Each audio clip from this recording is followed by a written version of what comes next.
இந்த நிகழ்ச்சியில கலந்து கொண்டதில் பெருமகிழ்ச்சி. நான் பத்திரிகை சகோதரர்கிட்ட ஒரு வேண்டுகோள். நம்ம இப்ப வந்து உடல் நலத்தையும் மனநலத்தையும் மட்டுமத்தையும் இங்க பேசுறோம். இந்த ரெண்டும் பேசினாலே அரசியல் இருக்காதாங்க. அதனால அரசியல் பற்றி நான் பேசல, வெளியே எங்களுக்கு சொல்லலாம். இங்க வந்து இந்த இடம் வந்து சாரிஜி மகராஜ் என்றவரு வாழ்ந்த இடமா. இந்த வாழ்ந்த இடத்துல நமக்கு பாத்தீங்கன்னா பாருங்க, நமக்கு சூரிய ஒளி வர்ற மாதிரி எந்த அளவுல அழகாக இந்த இடத்தை அமைத்திருக்கிறார்கள். ஏற்கனவே சொன்ன மாதிரி மரியாதைக்குரிய பாரத பிரதமர் அவர்கள் டிசம்பர் 21 உலக தியான தினமாக அறிவித்திருக்கிறார். விவேகானந்தர் சொன்னார், இந்த நாடு பல நாடுகளுக்கு கொடை கொடுக்கக்கூடிய செல்வத்தை பெற்றது என்று.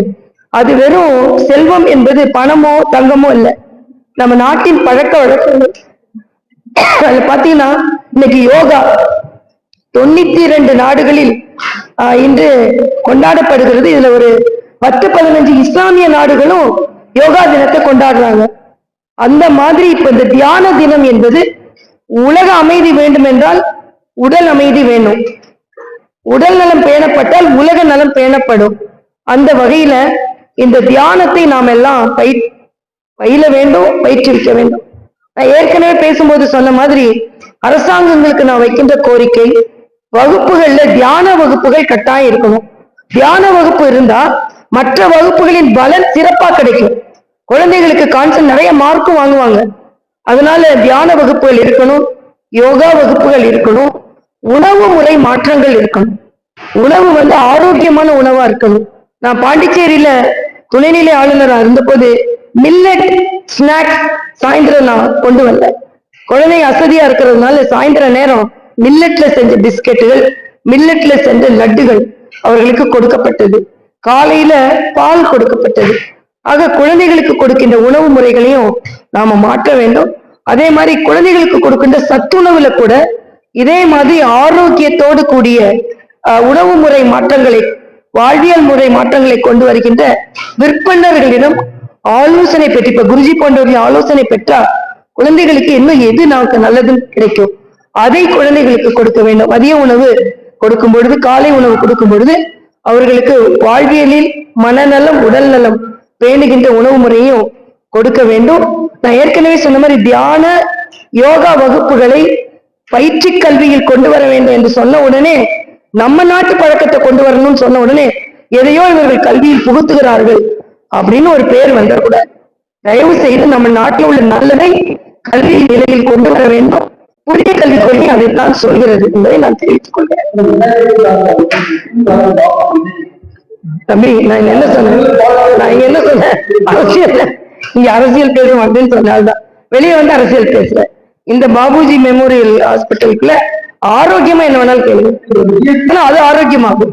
ஓகே, நான் சொன்ன மாதிரி இந்த ரெண்டையும் நீ எடுத்துக்கோங்க. தியான வகுப்புகள் பள்ளிகள்ல வேணும், யோகா கட்டாயமாக்கப்பட வேண்டும். அதே மாதிரி இந்த டிசம்பர் 21 தியான தினத்தை எல்லா அரசாங்கமும் கொண்டாட வேண்டும். தமிழக அரசுக்கு கோரிக்கை வைக்கிற, இதுல மோடி கொண்டு வந்தாருன்றதுக்காக இதை நீங்க தயவு செய்து பின்பற்றாம இருந்துடாதீங்க. தியான தினத்தை கொண்டாடினால் நம்ம அனைவருக்குமே நல்லது. எந்த கட்சிக்காரங்களாக இருக்கட்டும், அனைத்து கட்சிக்காரர்கள் மனநிலையும் ஆரோக்கியமாக இருக்கும். நன்றி. வருடம் முழுவதும், உலகம் முழுவதும் இலவசமாக தியானமும் யோகாவும் கற்றுக்கொள்ள தரப்படுகிறது. அதனால நாம்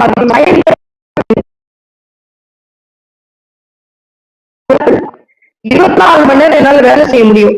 அதற்கு யோகாவும் தியானமும் யோகாவும் தான் எனக்கு உறுதுணையா இருக்கு. 3 மணி நேரம் வெயில்ல ஒருத்தர கடுமையான வெயில நிக்க முடியும்னா அதுக்கு இந்த யோகா தான் எனக்கு பலன் தந்தது என்பதை தெரிவித்துக் கொள்கிறேன்.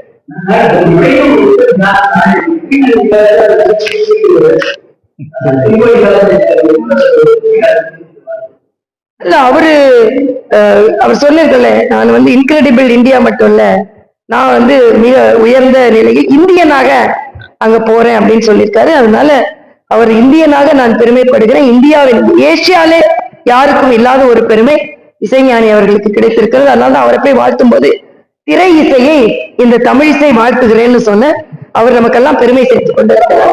அவரும் தியானத்தை பற்றியும் ஆன்மீகத்தை பற்றி நிறைய பேசியிருக்கிறார். நிச்சயமா எல்லா அரசியல்வாதியும் தியானம் கற்றுக்கணும், எல்லா அரசியல்வாதியும் யோகா கற்றுக்கணும். யோகாவும் தியானமும் பொதுவானது. இது நாட்டின் கலாச்சாரத்தை பேசின ஒரு கட்சிக்கானது அல்ல.